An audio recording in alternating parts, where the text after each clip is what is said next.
Tout le monde est là? On va commencer un nouveau chapitre. Perek Lamed Aleph. On voit tout le monde là? C'est bon? Perek Lamed Aleph. Page 78.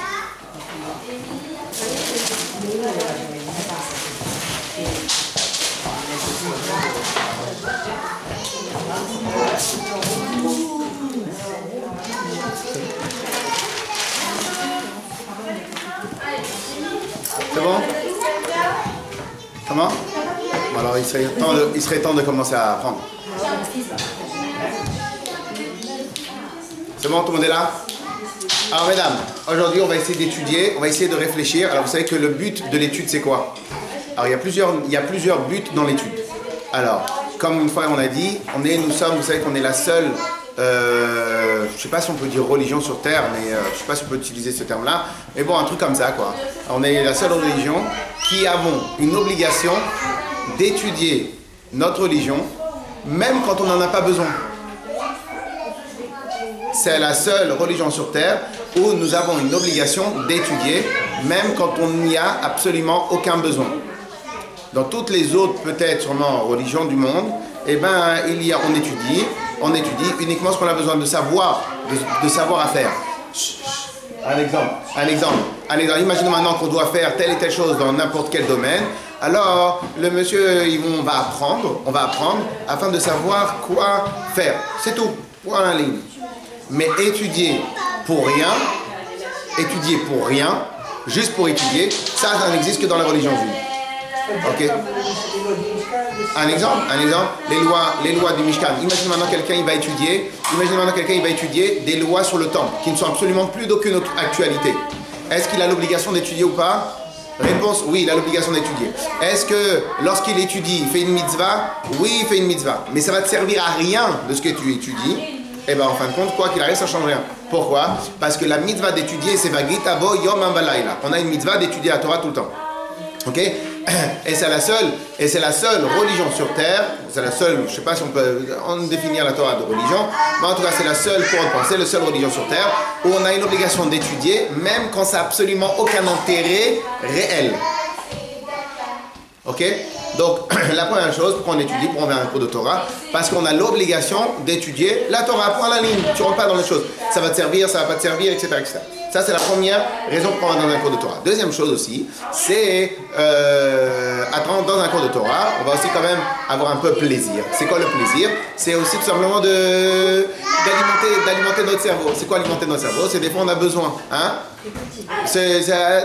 On a besoin, merci beaucoup. On est des gens, les êtres humains sont des gens intellectuels, et donc on a besoin d'avoir quelque chose qui tourne dans la tête, etc.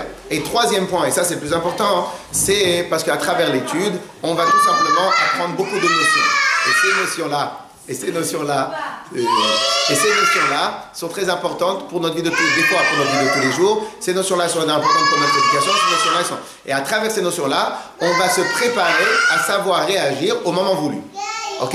Ça, c'est le but de l'étude. Alors maintenant, une des notions qu'on va essayer d'étudier. Alors, on a étudié jusqu'à maintenant que la tristesse est totalement interdite. On est d'accord? On avait fait le cours de Torah. On avait étudié que la simcha est une arme de construction massive. Et on avait travaillé à combien le Yetzer Hara va tout faire pour nous casser dans notre simcha. Et on l'avait étudié en long et en large, grand long et en large, parce qu'en fin de compte, il y avait un qui disait comme ça, la tristesse, ou en fin de compte, bon, après on va étudier le principe de la tristesse. La tristesse est un état, la simcha, en tout cas la joie, est un combat. C'est quoi est un combat? C'est qu'en fin de compte, de manière générale, dans notre vie de tous les jours quand on se lève, ça dépend des gens. On fait la tête. C'est pas on fait la tête. On se lève, on arrive, on se lève, et puis c'est tout. Et on attend que le temps se passe. Pourquoi? C'est un état. En fin de compte, je me lève parce que j'ai pas de choix. J'ai plein d'éléments extérieurs qui vont m'obliger à me lever, que ce soit le travail, que ce soit les enfants, que ce soit amener les écoles, que ce soit n'importe quelle chose. On a beaucoup de raisons pour lesquelles on fait les choses et que c'est pas spécialement nous qui le voulons. Et donc tout au long de la journée, on va pas être spécialement bessimcha. On va être normal. On est d'accord? Très bien. Donc c'est un état normal. Mon état à moi, c'est je vis, je respire, je mange, point à la ligne. Après, il y a un combat. C'est quoi le combat? C'est prendre cet état-là qui est le naturel, cet état-là qui est normal, je vais venir et je vais le transformer, je vais l'exploiter. Je vais être en action au moment où je fais les choses. Ok? Et pourquoi maintenant je dis, on avait dit que c'était une arme de construction massive? C'est parce qu'en fin de compte, à travers la simcha, eh ben, dès qu'on revient avec un tout petit peu d'enthousiasme, un petit peu d'entrain, on voit que toutes les portes s'ouvrent devant nous. Je ne sais pas si vous l'aviez expérimenté quand on avait fait le cours, quand on avait étudié, mais en général, quand vous arrivez avec un sourire, quand vous arrivez avec de l'entrain, de l'enthousiasme, etc., il n'y a personne qui vous résiste. C'est comme ça, c'est un fait réel, c'est un fait, c'est factuel. On est d'accord? Et donc ça c'est le sens, la simcha est une arme de construction massive. De la même manière que pour les autres, rien ne nous résiste, et bien de la même manière pour soi-même, rien ne nous résiste. Et donc lorsque maintenant tu arrives le matin et tu te lèves comme ça, comme la halakha nous dit, le Gibor Kari, tu te lèves fort comme un lion, et bien en fin de compte, le Yetzer Hara, il ne sait pas quel mot utiliser avec toi, il ne sait pas par où te prendre, il ne sait pas. Et n'importe quelle chose que tu fais, tu avances. Tu es dans la tefila, tu es avec simcha. Et quand tu es avec simcha, quand tu es avec enthousiasme, tu monopolises tout le corps, tu monopolises tout, tu monopolises ton idée. Et donc il n'a pas où se mettre, C'est bien, on recrute.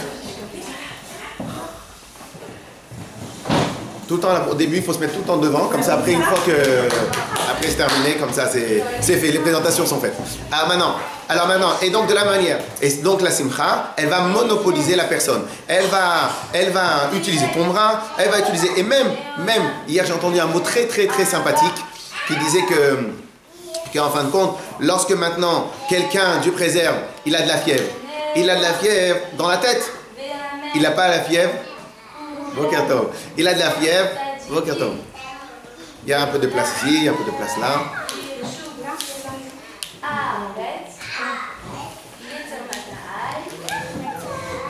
Alors, lorsque quelqu'un il a de la fièvre, donc en fin de compte, il a de la fièvre dans la tête. Mais en fin de compte, c'est pas que la tête qui a la fièvre. C'est quoi? C'est tout le corps entier qui a la fièvre. Et donc en fin de compte, quand il se sent mal et tout le corps il n'arrive pas à avancer. Donc en fin de compte, on voit, et donc c'est quoi la simcha ou c'est quoi la vie? La vie c'est tout le contraire. En fin de compte, toi tu crois qu'il n'y a que la tête qui pense, qu'il y a la tête qui réfléchit. Mais en fin de compte, quand tu es simcha, ça se passe dans ta tête, mais en fin de compte c'est de la même manière, mais dans l'autre sens. La fièvre c'est dans la tête, mais ça te prend tout le corps. La simcha c'est dans la tête, mais c'est un mouvement de la tête, c'est un mouvement du corps, où c'est tout ton corps entier qui est monopolisé. Et ça c'est la force de la simcha. Ok? Et après, jumelé avec une autre règle qui est marquée dans la Mishnah, mitzvah, goreret, mitzvah. Quand tu fais une bonne action, cette bonne action, elle t'amène une autre bonne action. Et cette bonne action, elle t'amène encore une autre bonne action, etc. Donc lorsque maintenant, c'est quoi la simcha? Lorsque tu monopolises une bonne partie de ta tête, la partie de ta tête, elle va monopoliser ton épaule. Après ton épaule, il va monopoliser ton bras. Après ton bras, il va monopoliser ta main elle va monopoliser ton autre main, etc. Et à travers cette simcha-là, tu viens, arme de construction massive, rien ne te résiste dans ton corps. Si maintenant rien ne te résiste, automatiquement l'extérieur va te résister. Ça, c'est en gros le travail de la simcha. Et pourquoi c'est le terme combat? Parce qu'en fin de compte, on se lève le matin, on fait la tête de manière naturelle. Comme certains disent, le mshanofkait, c'est un état. C'est on arrive, tu fais la tête, je fais pas la tête. Mais si tu fais la tête, mais non, je fais pas la tête, je suis normal. Je suis normal. C'est quoi je suis normal? Notre état naturel, c'est de rien faire la tête, normal. Ok? Alors c'est quoi le pshat combat? Parce qu'en fin de compte, le but de la simcha, c'est de venir de monopoliser. Ok? Donc ça, on avait étudié en long et en large. À combien c'est un travail à faire, mais on avait bien travaillé, on avait bien étudié que dans la vie, on a toujours le choix entre combattre l'événement ou combattre en amont. Ou bien combattre en aval, ou bien combattre en amont. Ou bien tu combats, quoi qu'il arrive, tu vas devoir combattre. Ou bien tu combats une fois que tu as le problème. Et à ce moment-là, tu dois te combattre pour essayer de soulever des montagnes. Ou bien en vérité, tu travailles en amont. Tu te combats toi-même. Tu viens, tu te monopolises, tu te montes toi-même ta montagne à toi, tu te la montes. Tu viens, tu te travailles. Et une fois que tu te travailles, en face, il n'y a plus de résistance. Ok? Donc dans la vie, on a toujours les deux choix à faire. Et ça, c'est le choix de la simcha. Okay, le choix de la simcha, c'est de travailler sur soi-même, faire un combat sur soi-même, monopoliser sur soi-même, monopoliser sa tête, monopoliser son bras, monopoliser son corps, etc. C'est très difficile parce qu'on n'a pas envie, on a envie de rester comme ça. Et bien, en fin de compte, c'est ça le travail. Clair? Ça, on l'avait travaillé en long et en large. Et donc, on a expliqué à combien ça, c'est la simcha, c'est une arme de construction massive, et à combien le contraire de la simcha, c'est une arme de destruction. Alors, maintenant, jusqu'à aujourd'hui, on avait étudié, bon, ça va. Je crois là-bas, c'est... Alors, En vérité, on avait dit la semaine dernière qu'on bouge un peu, mais bon, on va s'accommoder la prochaine fois. Alors, qu'est-ce que vous faites là, bon? Voilà. Non, mais... J'ai été coachée. Vous voulez des choses en plus? Hein? Mesdames, vous voulez? Alors, excusez-moi. Alors, donc maintenant, on va apprendre, jusqu'à aujourd'hui, on avait appris qu'il y avait ou blanc ou noir. C'est quoi le blanc? C'est la simcha. Le noir, la seule chose qu'on avait appris, c'était la tristesse. La atzvut, en hébreu, atzvut. Et donc, on avait dit, à l'époque, on avait dit une règle comme ça. Autant que la simcha, entre guillemets la simcha, c'est pas une mitzvah, ok? Donc il n'y a pas une mitzvah, la simcha ne fait pas partie des 613 mitzvot. Mais on avait dit, là où la mitzvah t'amène, la plus belle des mitzvahs elle ne peut pas t'amener. Comme on va apprendre si Dieu veut dans les lois de prophétie, que la prophétie ne descend chez quelqu'un que s'il est besimcha. Et il y a marqué avec le Harizal, qui est un des grands maîtres de Kabbale, qui n'a atteint les plus hauts niveaux de sa connaissance que des jours de Simcha, Simcha Bet HaShoeva, Sukkot, que, pourquoi? La Simcha elle-même, c'est pas une mitzvah, il n'y a pas marqué dans la Torah, la 612e mitzvah, c'est la mitzvah de la Simcha. La mitzvah, c'est une épice qu'on utilise dans tout ce qu'on fait dans notre vie de tous les jours, mais c'est pas une mitzvah à part entière, c'est pas dans les 613. Et pourtant, les chassidim ils disent, là où la mitzvah t'amène, même la plus grande des mitzvahs, elle ne peut pas t'amener. Et de la même manière, ce qu'on avait étudié, c'est aussi à contrario. La tristesse, être triste, c'est pas compté dans les 365 averot, 365 mitzvot à ne pas faire. C'est pas une des 613 mitzvot, une des 365 mitzvot négatives. Hein? Mais par contre, là où la tristesse, elle peut t'amener, même la pire des averot, elle peut pas t'amener. Ça va t'amener dans des bas-fonds de ton moi-même, elle va t'amener dans des choses où c'est très très loin. Et donc ça c'était, on avait appris noir ou blanc. Mais en vérité on va apprendre vous savez très bien la règle, il y a noir et blanc et après au milieu il y a gris. Noir et blanc et après il y a tiède. Il y a toujours l'extrême droite, l'extrême gauche et après le milieu. Ok? Très bien. Et il y a un niveau qui s'appelle au milieu, le niveau de Merirut en hébreu. Merirut, on va pouvoir, pourquoi pas, traduire en français par amertume. Ok? Alors maintenant, c'est quoi l'amertume? Et quand on va dire amertume, peut-être en français on sait déjà c'est quoi amertume, peut-être. Alors quelle va être la différence? On va apprendre maintenant que la tristesse, c'est interdit à 100%, mais amertume, c'est permis. Ça peut être permis dans certains cas. Alors les cas, ça va être lorsque maintenant, quoi qu'il arrive, on est en mode amer, on n'est pas en mode simcha. À ce moment-là, on peut surfer sur cette vague-là. On va y revenir. Alors, d'après vous, ça serait quoi la différence? C'est quoi la tristesse et c'est quoi l'amertume? Et comment on peut savoir si nous-mêmes on est triste ou si nous-mêmes on est amer? Et des fois, vous allez penser que vous êtes amer, mais en fin de compte, vous êtes triste. Des fois, vous allez penser que vous êtes triste, mais en fin de compte, vous êtes amer. Des fois, vous allez penser que vous êtes triste, et vous avez raison, vous êtes triste. Alors, quelle serait la différence entre la tristesse et l'amertume? Et la différence, elle est très importante. Pourquoi? Parce que, encore une fois, la tristesse est interdite. Point la nuit. Mais nous, on a une règle dans la vie. Et la Torah, et la Chassidut, elle ramène souvent. On a une règle. C'est quoi la règle? C'est toute chose qui est à notre portée, on doit l'utiliser pour exploiter, pour servir Dieu. Donc, dans la tristesse, c'est sûr et certain que c'est interdit. Il n'y a pas de bonne chose. Dans l'amertume, il peut y avoir une bonne... C'est une version de la tristesse positive. Alors, c'est quoi la différence entre tristesse et amertume?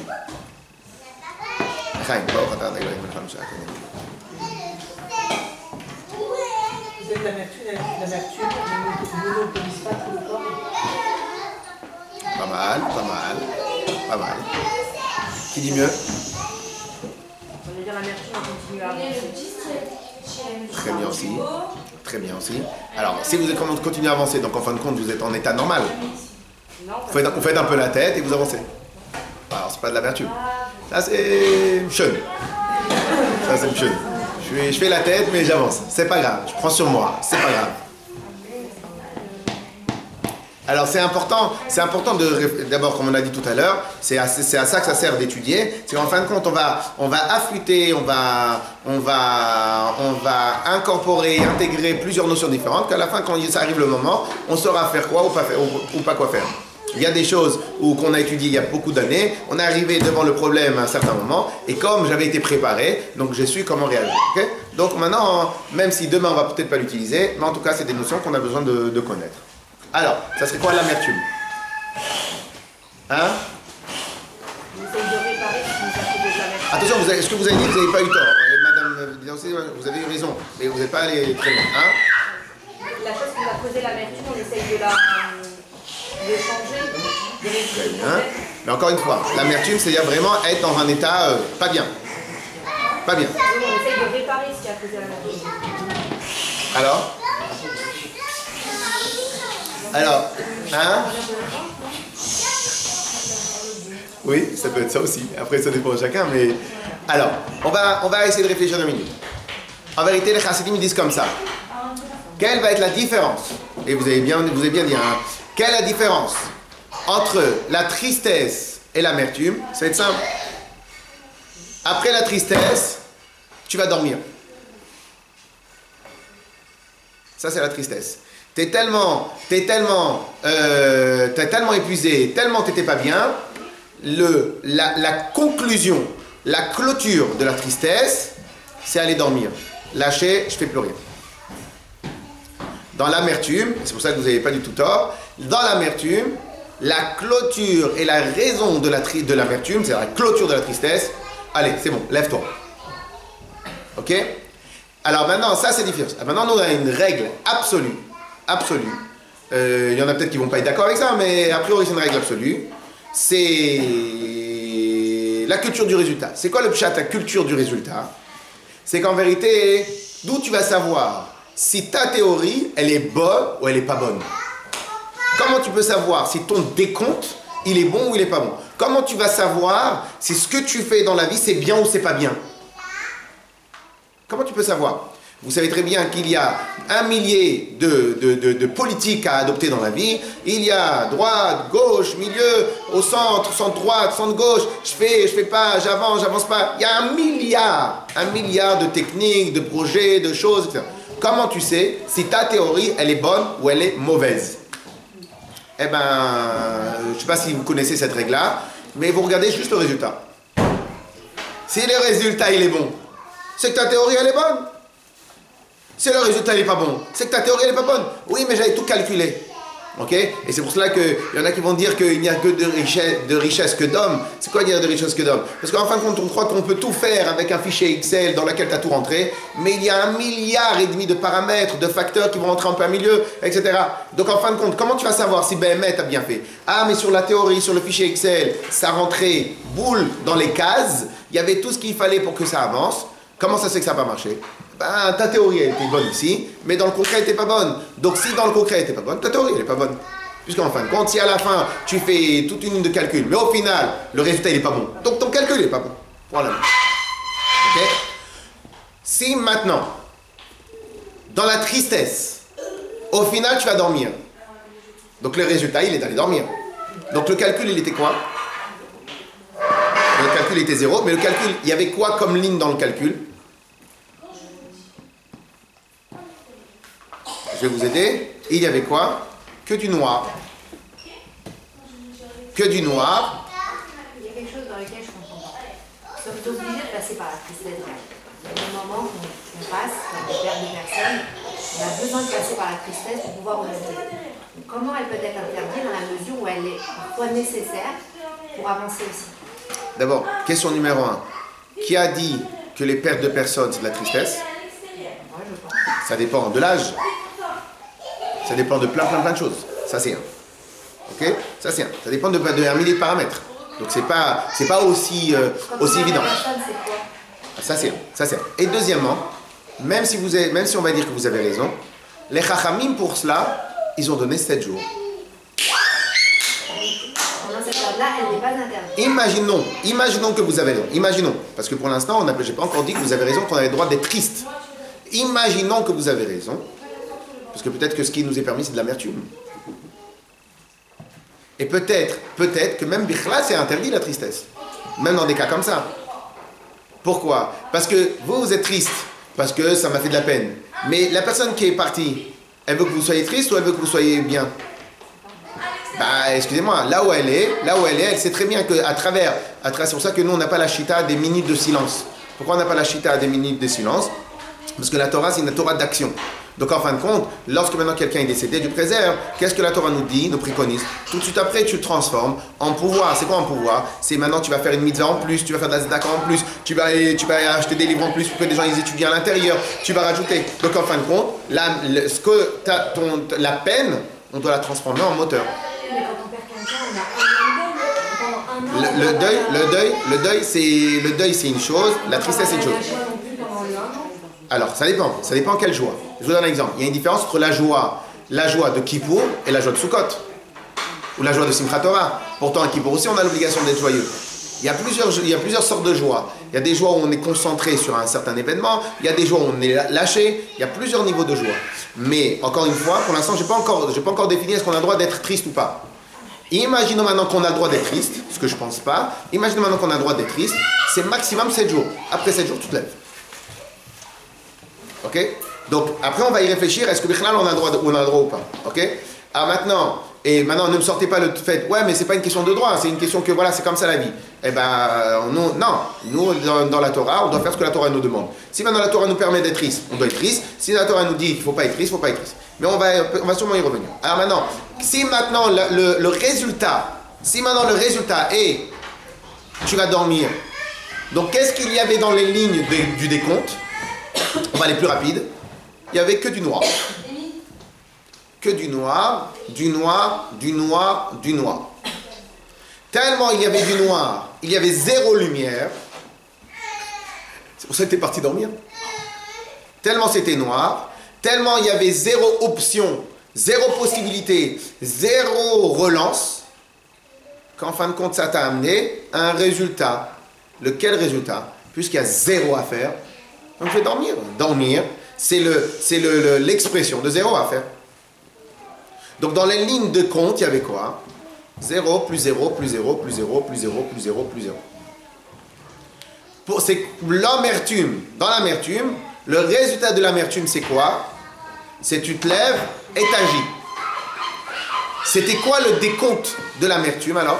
Si c'est tu te lèves et tu agis, donc, c'est-à-dire que dans les lignes de compte, il y avait quoi? Il y avait tac, tac, tac, oh je suis pas bien, je suis pas content et tout ça, mais, paf, une petite lumière, tac, tac, qui brille, une petite lumière. Tu fais une autre ligne de compte où tu te concentres. On avait expliqué que la tristesse, c'est se concentrer sur le mauvais, donc où tu te concentres sur le mauvais, mais à la fin, tu réfléchis, tu vois, il y a peut-être une petite idée. Il y a peut-être quelque chose, de bien, il y a peut-être quelque chose à faire, il y a une lumière. Et ainsi de suite. Et au bout de 5 lignes de compte, il y a eu le noir, plus il y a eu la lumière, le noir il fait quelque chose, la lumière a un résultat, et à la fin tu vas te concentrer sur la lumière, puisque maintenant il y a quelque chose à tirer de tout cela, donc tu te lèves et t'avances. En fait, c'est comme pour tout. Enfin, je veux dire, même quand on a des épreuves, au début on est triste, et après on dit si Hachem nous envoie ça, c'est que c'est pour quelque chose de bon, comme pour la tristesse. Enfin... Alors, ça dépend bien évidemment quelle épreuve. Ça dépend bien évidemment quelle épreuve. Encore une fois, j'ai beaucoup de mal à parler des très très grosses épreuves que Laura Lénaud Dieu préserve, mais oui, dans toutes les épreuves, on avait déjà fait plusieurs fois le shiur, qu'en fin de compte, le terme épreuve, il faut enlever ce terme-là, épreuve, de notre langage. Il ne faut plus utiliser le terme épreuve. Le terme épreuve, c'est un terme tellement lourd qui fait mal aux épaules. Et qu'en fin de compte, il nous casse le dos et on n'arrive pas à se lever, comme le cartable des enfants quand il fait 10 kilos et tu ne sais pas pourquoi alors qu'ils font seulement une matière en classe. Tu ne comprends pas. Donc, le terme épreuve, c'est un terme trop lourd, qui est trop dans la tête. Il ne faut pas utiliser le terme épreuve. Parce que le terme épreuve, il est trop noir. Le terme à utiliser, c'est pas ça. Un enseignement et message. Dans ce qui s'est passé, quel est le message, quel est l'enseignement? On avait déjà expliqué une fois. Les gens qui utilisent le terme épreuve, ils mettent 1 an, 2 ans, 3 ans des fois à se lever. Les gens qui utilisent le terme message, très rapide, ils se lèvent. Pourquoi? Vous savez, je ne sais pas si la semaine dernière, à la fin du cours, j'avais posé la question suivante. Quelle est la différence entre le terme attends et le terme j'arrive. C'était en off. Alors, quelle est la différence entre le terme attends et le terme j'arrive? Alors, il y en a qui sont top, ils disent attends, j'arrive. Ça, c'est une chose. Mais quelle est la différence entre le terme attends et le terme j'arrive? J'arrive en action, mais vous êtes d'accord qu'au démarrage, les deux, c'est la même chose. On est d'accord qu'on est d'accord que sur le terme attends et j'arrive, les deux, ils disent la même chose. Si le gars est en Australie, tu lui dis au gars attends, le gars sait très bien que tu n'arrives pas. Donc si tu n'arrives pas, tu peux attendre que quoi? Donc le terme attends, il est automatiquement parce que tu arrives bientôt. C'est pour ça qu'on te dit attends. Parce que si maintenant c'est des trucs, on ne va pas te dire attends. On va dire attends, j'arrive dans 3 jours, j'arrive dans 4 jours, j'arrive dans 5 jours. Donc dans le terme attends, existe le terme j'arrive. Dans le terme j'arrive, existe aussi le terme attends. Quand vous savez, vous entendez quelqu'un quand il dit j'arrive dans 5 minutes, vous savez c'est 15 minutes. Si j'arrive dans 2 minutes, c'est peut-être 5 minutes. Si j'arrive, c'est 2 minutes, 3 minutes. Alors maintenant, dans le terme j'arrive, c'est quoi? C'est aussi attends. Parce qu'en fin de compte, tu dois attendre le temps que j'arrive. Ok? Mais ici, tu t'es concentré sur quoi? Sur le terme j'arrive, sur l'action. Et c'est peut-être, en gros, à peu près la même différence qu'il va y avoir entre la tristesse et l'amertume. Dans la tristesse, tu vas avoir le terme attends. Le terme attends. C'est quoi le terme attends? C'est en fin de compte, tu vas te concentrer sur une seule chose. Attends, stop, on s'arrête, on bloque, immobilise, on n'a rien à faire, c'est fini, c'est mort, il n'y a plus rien. Dans le terme j'arrive, à l'intérieur du terme attends, tu as occulté, tu ne t'es pas concentré sur l'immobilisme, tu t'es concentré sur l'action. Maintenant tu lui dis attendre, c'est la même chose. Peut-être c'est moins important, mais c'est à peu près, on pourrait dire que c'est la même chose. Dans le décompte de la tristesse, dans les lignes de compte de la tristesse, il y a un seul terme, c'est lequel? Stop, plus rien à faire, c'est mort. Dans l'amertume, dans chaque ligne de compte, il y a des petites lignes de compte, des petits totaux, et à la fin, il y a le grand résultat. Dans le petit total, il y a quoi? Il y a une action. Il y a une lumière où tu peux avancer. Ok? Et ça va être exactement la différence entre quelqu'un qui croit en Dieu et quelqu'un qui ne croit plus en Dieu. C'est exactement la différence qu'il y a entre quelqu'un qui fait ce que la Torah demande et quelqu'un qui va uniquement se concentrer sur ce que lui il a envie de se concentrer. Et c'est quoi la différence? Elle est la suivante. Dans quelqu'un qui croit en Dieu et qui est lié avec Akadosh Baruch Hu, il sait très bien que Akadosh Baruch Hu, c'est lui qui dirige tout et c'est lui qui avance tout et c'est lui qui maîtrise et qui fait exactement. Il a un dessin pour toi, il a un programme pour toi. Donc si maintenant tu es sûr et certain qu'il a un programme pour toi, donc à l'intérieur de l'épreuve, tu ne vas pas te concentrer sur le terme épreuve, tu vas te concentrer mais qu'est-ce qu'il veut? Quel est l'enseignement? Quel est l'enseignement par cela? Et donc tu vas te concentrer sur le j'arrive. Tu vas te concentrer sur quoi? Maintenant dans le j'arrive, tu es occupé à te dépêcher, tu es occupé à réfléchir, tu es occupé à t'inquiéter, comment il faut que tu vas par le chemin le plus court, tu vas te débrouiller, tu vas être en action. Mais c'est une action qui est un peu lourde, c'est une action qui est un peu difficile, il faut te casser la tête, il faut réfléchir, il faut plein de choses. Mais il y a la lumière à la fin du tunnel entre guillemets. Dans le terme tristesse, là il n'y a que du noir. Mais comment c'est possible qu'il n'y ait que du noir? Comment c'est possible? Puisqu'en fin de compte, c'est Akadosh Baruch Hu qui t'envoie tout. Comment c'est possible? À ce moment-là, tu as oublié Akadosh Baruch Hu. Comme à ce moment-là, tu as oublié Akadosh Baruch Hu, c'est normal que tout est noir. Comme tout est noir. À la fin, tu ne veux plus rien faire, tu vas au lit. Tu vas dormir. Clair? Et ça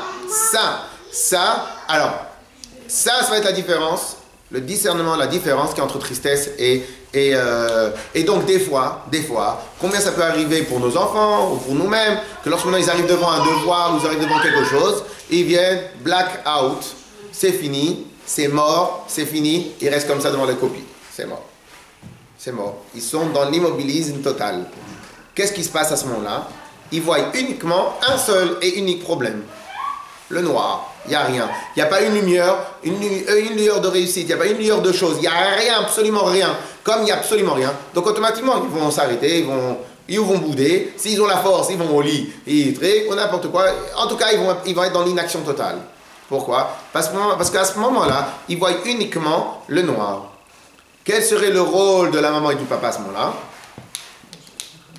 Hein? Amener la lumière. Alors maintenant, le problème ici, c'est que ça dépend des techniques, ça dépend des cultures, ça dépend des choses. Ah maintenant, quelle est la solution à amener ici? Qu'est-ce qu'il faut amener ici? Alors, bien évidemment, la lumière. Et donc, à ce moment-là, c'est quoi le travail de la maman, du papa? C'est quoi son travail à lui? C'est de trouver à l'intérieur de son problème une connexion, quelque part un truc où c'est sûr et certain que peut-être il va réussir, c'est sûr et certain que dans la copie il connaît, c'est sûr et certain, et à ce moment-là, il va se concentrer sur ça. À partir du moment où il va se concentrer sur ça, on va être dans l'action. À partir du moment où il va être dans l'action, on va avancer. Il y a une petite histoire très très très mignonne, qu'après on va rebondir dessus. Il y a une histoire très très mignonne avec le Baal Shem Tov. Il y a pour ceux et celles qui sont intéressés, parmi toutes les grandes histoires du Baal Shem Tov, qui était le fondateur du chassidisme de manière générale, le chassidim Chabad, ils sont venus 2 générations après. Donc le successeur du Baal Shem Tov, c'était le Maggid de Mezrich, le Rabbi Dover de Mezrich. Et parmi tout le Baal Shem Tov, il y avait beaucoup d'élèves. Parmi le Rabbi Dover de Mezrich, il y avait beaucoup d'élèves. Et parmi les élèves, il y avait le Admour Hazaken, le Rabbi Shneur Zalman, que lui-même, c'est lui qui a fondé la Chassidut Chabad, la manière de réfléchir, Chabad, mais ce n'est pas le moment d'apprendre cela. Une des histoires qui s'est passée avec le Baal Shem Tov, une histoire très connue, à un moment où il voulait faire venir le Mashiach de force, toute une histoire, il a voulu aller en Israël pour rencontrer un tzaddik, le Rachaim, et plein de choses. Et pendant cette péripétie, où au final il n'a pas réussi à Kadosh Baruch Hu, il n'a pas voulu, il s'est retrouvé dans une auberge sur le chemin du retour. Avec ses élèves, il était dans une auberge. Et là, en quelque sorte, entre guillemets, Akadosh Baruch Hu, il a voulu un peu le punir parce qu'il a voulu forcer la main pour faire venir Mashiach. Il arrive à l'auberge, c'est un Shabbat. Et quand ça arrive le Shabbat, ils attendent les élèves, ils attendent un petit livret Torah. Shum davar, zéro, kloum, il n'y a plus rien qui sort de sa tête. Un grand tzaddik, un grand gaon, roi HaKodesh, il a tout. Zéro, blackout, il n'y a rien, il y a zéro, il n'y a rien qui sort. Les élèves demandent qu'est-ce qui se passe. Il n'arrive même pas à apprendre à lire Aleph Bet. Zéro, il n'y a plus rien, il n'y a plus rien. Il y a formatage total du disque dur. Très très très très mal, mais c'est pas grave, on avance. Et les gens ils comprennent pas, les élèves ne comprennent pas, c'est le Baal Shem Tov. On avance, Shacharit, Arvit, le Shacharit du matin, Mincha. Au final, on arrive à la Motzei Shabbat, il doit se mettre à l'évidence que peut-être une punition, il ne sait pas quoi. Akadosh Baruch Hu, il est venu, il lui a enlevé. Il s'est dit, bon, si c'est comme ça, bah, c'est pas grave. Pourquoi c'est pas grave? Ce que Dieu il m'a donné, ce que Dieu il m'a pris, c'est clair. Et donc, je vais m'asseoir et je vais commencer à apprendre à Aleph Bet. Il demande à un élève à lui, il demande, est-ce que ça te dérange si tu m'apprends? Vous imaginez les élèves, surtout dans tous leurs états, ils ne savent pas quoi faire, mais bon. Et là, on essaye Aleph, et il n'arrive pas à apprendre l'Aleph. Et le Bet, il n'arrive pas, et au bout d'un certain temps, il commence à réimprégner certaines lettres. Dès qu'il commence à réimprégner le Aleph, il y a toute la Torah qui revient dans sa tête. Ça, c'est... Et donc, de là, les mashpim, les shivot, c'est-à-dire que de là, on apprend quoi? De là, on apprend à peu près le même principe. C'est que des fois, le blackout, c'est lorsque tu es concentré uniquement, tu te concentres uniquement sur le problème.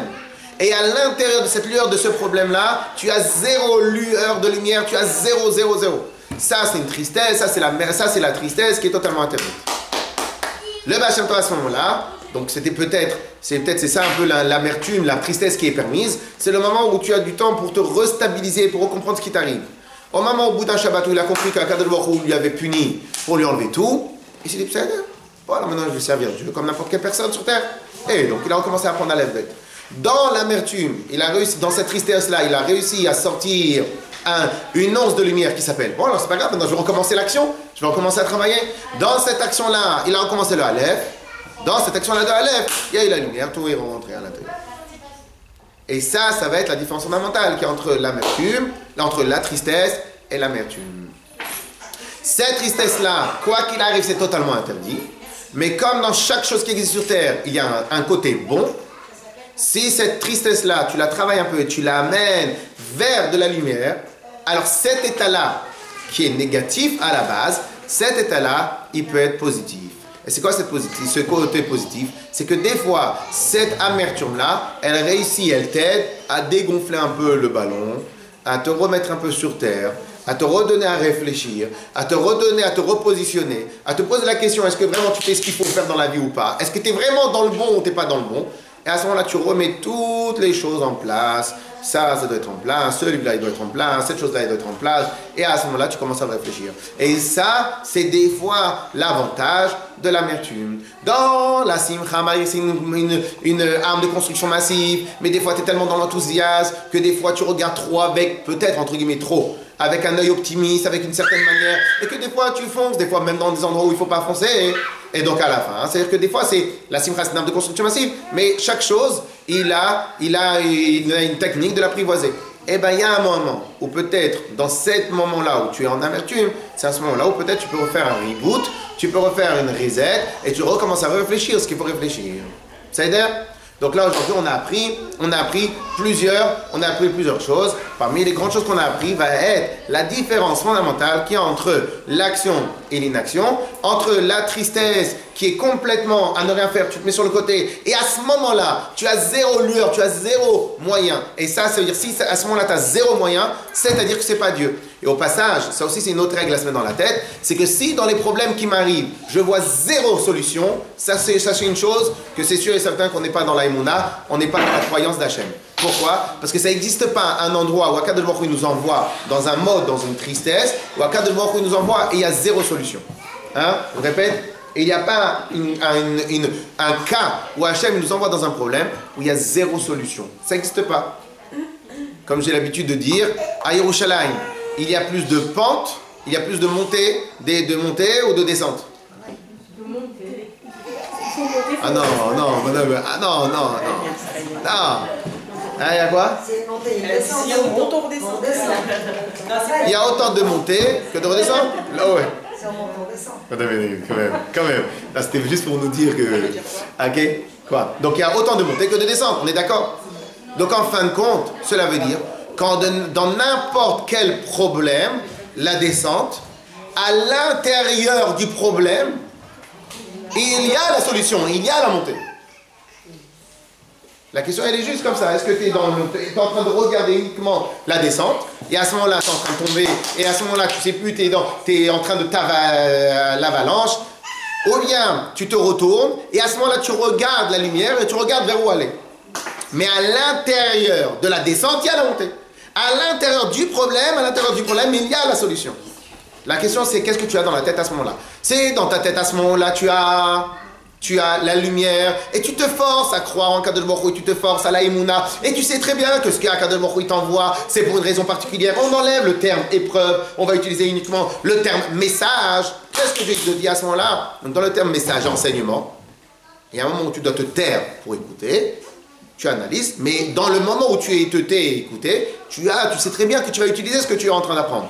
Et de la même manière, ça c'est la même chose dans toutes les choses de notre vie. C'est au moment où je suis dans l'épreuve, je suis pas bien, c'est parce que dans l'épreuve, je ne pense qu'à une seule chose, le problème. Mais en vérité, dans l'épreuve, il y a la solution. Dans la descente, il y a en même temps la montée. Et peut-être au final, pas peut-être, a priori c'est sûr et certain, que très souvent, les gens ils sortent très renforcés et beaucoup plus renforcés à travers les épreuves, qu'ils apprennent des choses que même pas bichla dans leur vie, ils auraient pu penser pouvoir faire, penser apprendre, penser connaître et penser pouvoir avoir cette expérience-là. Bien évidemment, je vous regarde pas pour vous dire que c'est pour réutiliser le terme que vous avez utilisé, le terme épreuve, pour dire en fin de compte, ce terme à épreuve, il faut absolument l'enlever complètement. C'est une chose qu'il faut même plus utiliser. Il faut même plus utiliser et même quand quelqu'un d'autre il dit c'est des épreuves, il faut lui dire non. Si tu dis le terme épreuve, c'est que tu te concentres sur le black, sur le noir. Tu te concentres sur le problème, tu te déconcentres sur la descente. Mais à Yerushalayim, il y a autant de descente que de montée. Donc qu'est-ce qu'il faut se faire? Il faut juste te retourner, tu te retournes et tu essaies de regarder là où tu dois te concentrer sur les petites lueurs de solution. Quand le Baal Shem Tov, que dans la petite lueur de solution, il n'a appris que le Aleph. Une fois qu'il s'est concentré sur la moindre lueur, il a réouvert tout le flux d'Akadosh Baruch où il s'est réouvert, etc. Ça aide? Des questions? Alors maintenant, pour revenir Là, écoutez. Ah, pour revenir sur l'histoire de Dieu préserve, lorsque il y a des choses très très très graves. Bien évidemment, chacun il analyse, chacun il reçoit, chacun il vit la chose à sa manière à lui. Là, allez, nos Dieu préserve, quand en 39-45, quand il y a eu tout ce qu'il y a eu, Dieu préserve, il y en a qui sont sortis complètement, entre guillemets, athées. Et il y en a d'autres qui sont sortis renforcés. Il y en a qui sont sortis, ils ont tout abandonné. Il y en a qui ont dit, si je ressors d'ici vivant, je vais utiliser toute ma vie, chaque instant de ma vie pour propager la Torah et pour faire grandir le peuple juif. Il y en a un certain Rav, un certain Admour, peut-être que vous ne connaissez pas, mais dans certaines photos, quand ils ramènent des Admourim en Israël, c'est un Admour qui n'a pas de barbe. Pourquoi il n'a pas de barbe? Parce que les nazis marchaient mauvais zicham, ils lui ont arraché la peau, ils lui ont fait comme ça, et il a dit c'est pas grave. Mais quoi qu'il arrive, et après il est venu, il a fondé une yeshiva, il a fait des choses. Donc comment il est sorti renforcé alors qu'en même temps il y a des gens qui sont sortis problématiques? Parce qu'en fin de compte, tout ce qui nous arrive, il y a une millier de manières de pouvoir pas l'analyser, mais l'accepter, le réfléchir et tout ça. Donc en fin de compte, est-ce que vraiment il y a une permission d'être triste à ce moment-là? Il y a un moment où on n'a pas de force, comme quelqu'un qui a de la fièvre. Quelqu'un de la fièvre, il n'est pas triste. À ce moment-là, il n'a pas de force, parce qu'il est concentré sur certaines choses. Mais la tristesse, encore un autre domaine. Et bah, au Hachem, on a eu des exemples ici, des gens qui ont eu des choses très... Et au contraire, c'est des gens qui ont amené la simcha autour d'eux. Donc en fin de compte, c'est pas sûr qu'il y ait une permission particulière d'être triste. C'est pas sûr. Un des premiers attentats, non, c'est pas un des premiers, mais une des... vous connaissez tout le Kfar Chabad en Israël. Même si vous n'avez pas été, mais en général, on connaît Kfar Chabad, c'est à côté de Tel Aviv, c'est à côté de Ben Gurion. C'est un village de Chabad, Kfar Chabad. Vous voyez que des gars comme ça, tout... Ah ouais, exactement. Ils ont fait une reproduction du 770 là-bas. Donc, ça s'appelle le Kfar Chabad, le village des Chabad. Ok, vous avez le village, ça, le village des Chabad. Vous voyez que des Chabad. Et en 1900, je crois, peut-être que c'était en 48, peut-être c'était un peu avant, peut-être un peu après. En tout cas, c'était tout au début. Il y a des Bédouins, ou il y a, je sais pas, des terroristes. Ils sont arrivés. Et ils ont fait un massacre. Ils sont entrés dans une école, ils ont tué, ils ont fait un gros attentat. Ok? Et pour l'époque, c'est un super grand attentat, c'est un petit village où il n'y a que des rescapés de Staline, il n'y a que des rescapés, c'est en 1948. C'est-à-dire tous les gars, ils avaient vécu la Shoah, ils avaient vécu le communisme. Et eux, ils sont arrivés en Israël, ils ont dit c'est bon, c'est fini, on est tranquille, on est en tranquillité. Et ils ont eu catastrophe. Et c'était une vraie catastrophe parce que ça touchait bien évidemment des bénis Israël. Et dans la communauté Chabad, ça touchait Kfar Chabad. Catastrophe, dépité, tout le monde n'était pas bien et tout. Et ils envoient une lettre au rabbi, à voir son avis. Et qui donne un peu... Et bizarrement, curieusement, j'ai mon avis sur la question, mais je vais le dire après. Et bizarrement, le rabbi ne répond pas. Catastrophe, et le rabbi ne répond pas, il n'est pas mégiv, il ne réagit pas. Et tout le monde était très, très mal. Tout le monde est mal, et le rabbi rajoute le mal sur le mal, il ne répond pas. Au bout de 3 jours, il envoie une lettre, et il répond, et dans la lettre, il renvoie la lettre, et il dit, et parmi les grandes phrases de la lettre, et vous allez trouver votre réconfort dans la construction. Vous allez trouver le réconfort à cette épreuve-là dans la construction et dans la continuation du construction. Et il a invité tout le monde à travailler et à trouver des nouveaux projets pour construire encore plus fort le Kfar, et encore développer encore plus le Kfar Chabad. Quelle était ici l'histoire? Alors, moi, mon avis sur la question, c'est que le rabbi lui-même, il a été tellement déstabilisé, c'est qu'il a dû avoir plusieurs jours pour faire ce discernement entre tristesse entre coup dur et... Elle est où la lumière dans cette histoire-là? Ok? Donc c'est peut-être aussi pour cela. Bien évidemment, ni je suis juge, ni je suis dans la tête du rabbi, mais que le rabbi qui est encore plus sensible que tous les autres d'Israël de la terre, donc dans cette sensibilité, et dans le Kfar Chabad qui a été construit par son beau-père, on se croit comme le rabbi, il a tellement insisté sur les œuvres de son beau-père pour qu'elles soient continues. Donc là, c'était un coup énorme. Mais au final, on a trouvé la solution. C'est quoi la solution? Bien évidemment, sur ce qui fait mal, ça fait mal, ça c'est une chose. Mais dans ce qui fait mal, il doit y avoir la lueur de lumière à l'intérieur. Et donc, qu'est-ce qu'il a dit? Il a dit, on va trouver le réconfort dans la construction. Et au final, réfléchissez un peu à cette phrase énorme de ce qu'il a dit à lui, et qu'en fin de compte, ça peut être un vrai enseignement pour nous. C'est qu'au moment où on était dépité, on voulait tomber, on voulait baisser les bras, de quelle manière tu vas avoir ton réconfort de ce que les autres ont voulu te détruire, à travers non pas te concentrer sur la destruction, mais te concentrer uniquement sur la construction.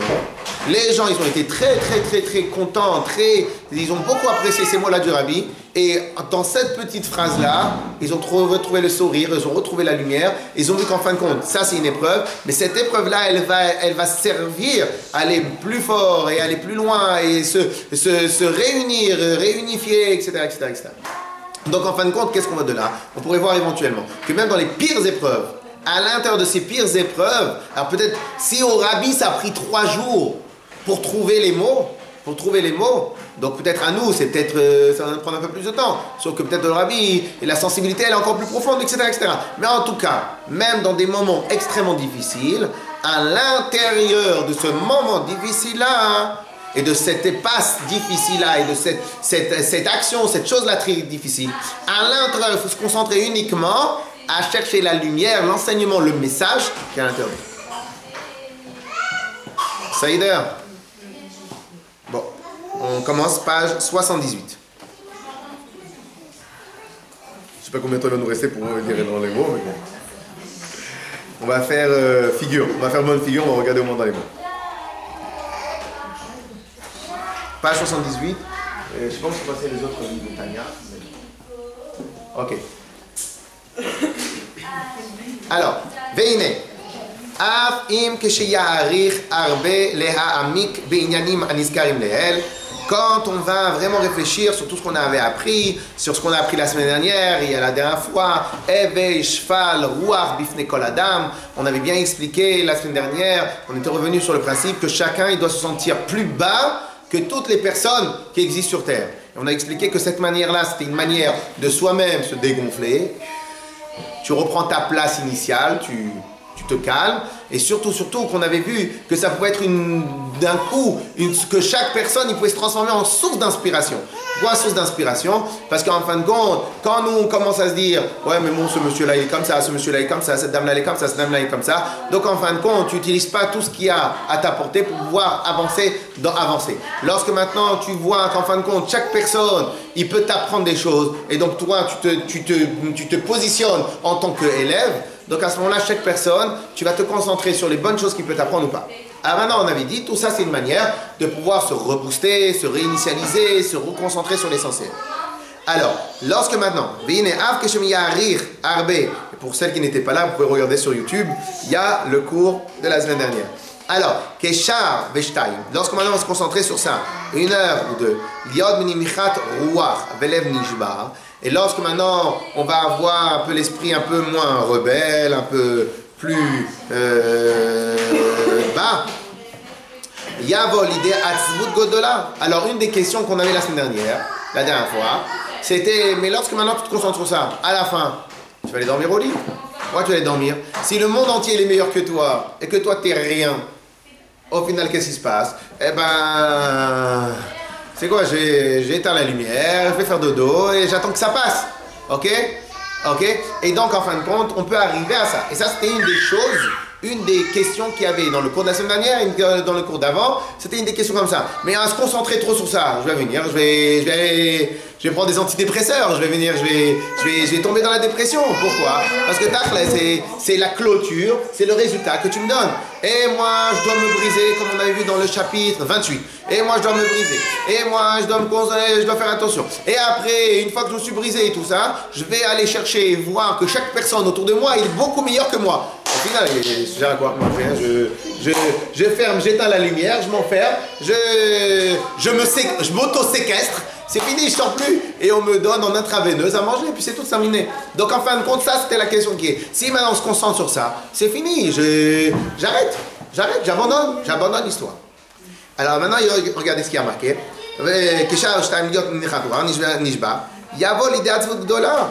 Donc peut-être, Dieu préserve, tu vas arriver à une atzvut, à une tristesse. Bien alors, Admour Zaken nous dit, Lo Yachouch, tu ne dois pas avoir peur de cette tristesse-là. Parce que si vous avez remarqué ce qu'on avait dit la semaine dernière, c'est que chaque personne, il peut être une source d'inspiration.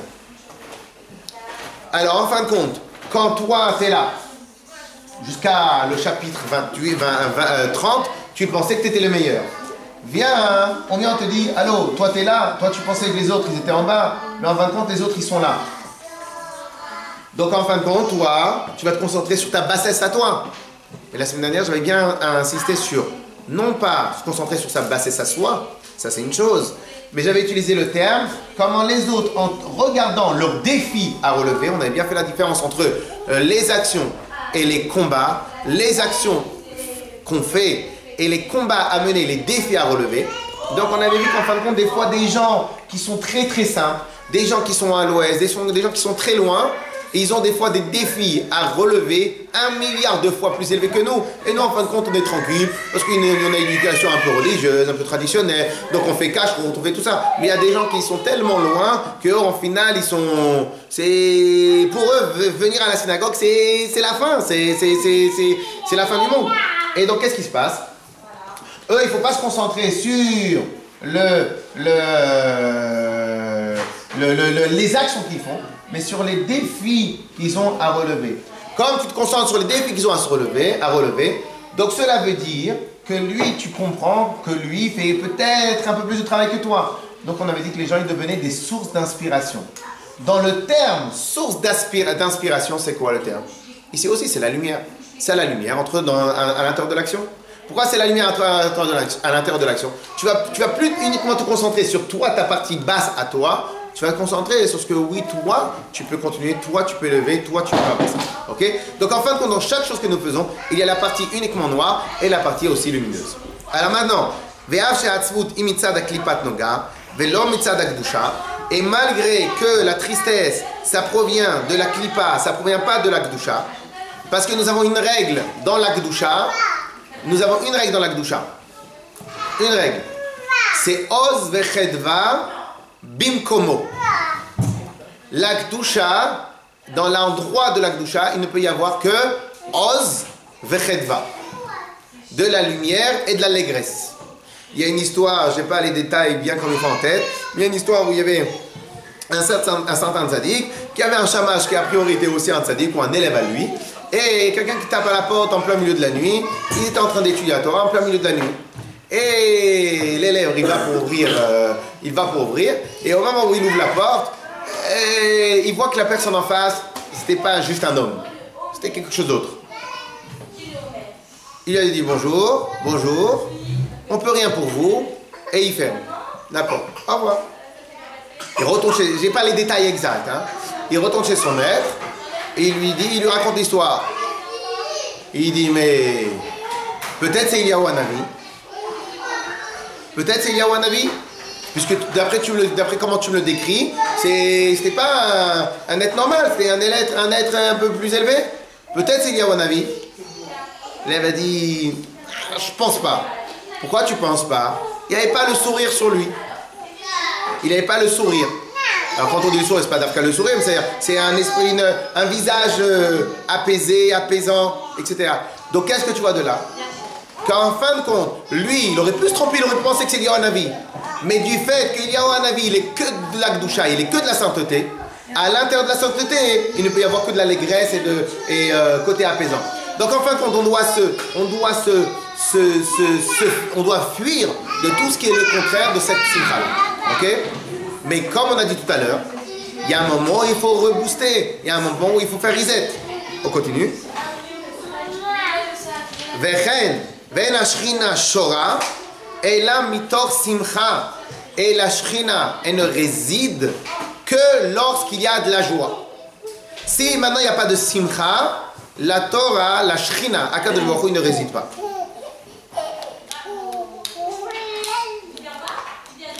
Peut-être on peut lier cela, peut-être en fin de compte, on peut lier la tristesse avec l'orgueil.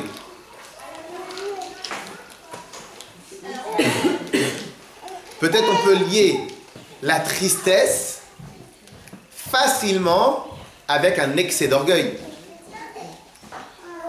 Hein, qu'est-ce que vous en dites? Pas tellement d'accord? Comment on peut lier la tristesse avec l'orgueil? En fin de compte, dans la tristesse, tu te concentres sur quoi? Je suis pas bien, je suis malheureux, je suis pas content, ce que j'ai fait c'est pas bien, et ainsi de suite, ainsi de suite, ainsi de suite. Au final, en vérité, dans la tristesse, il n'y a qu'un excès de jeu. Non?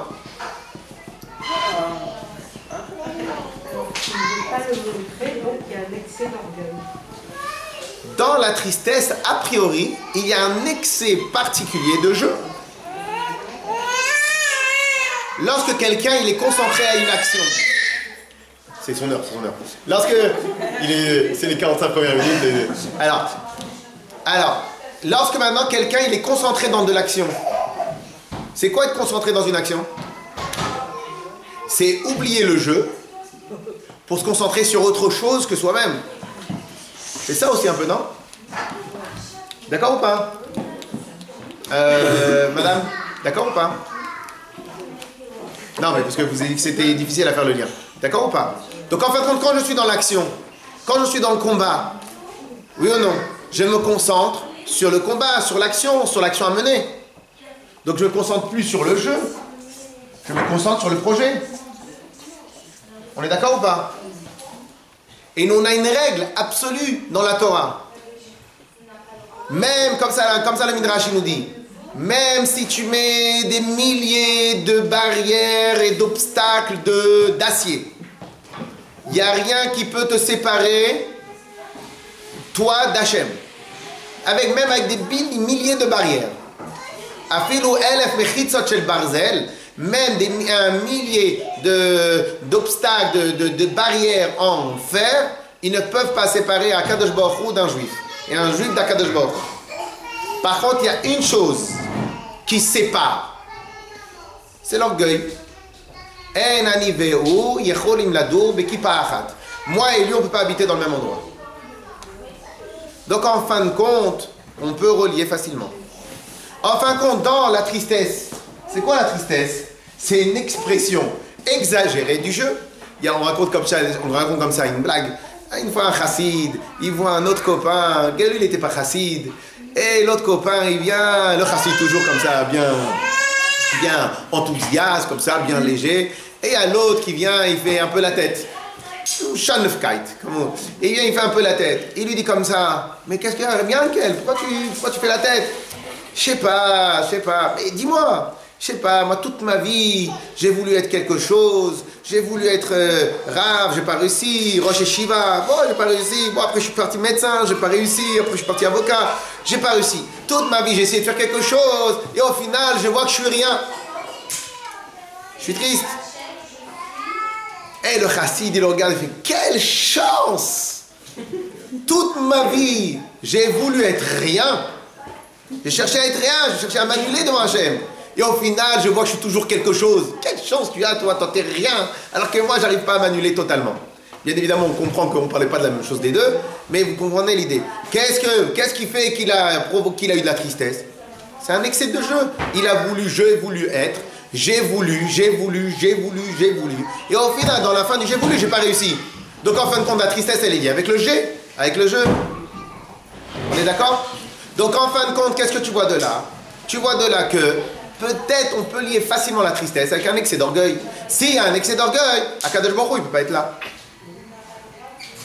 Comment ça se fait que dans la Kedusha, il ne peut y avoir que la Simcha?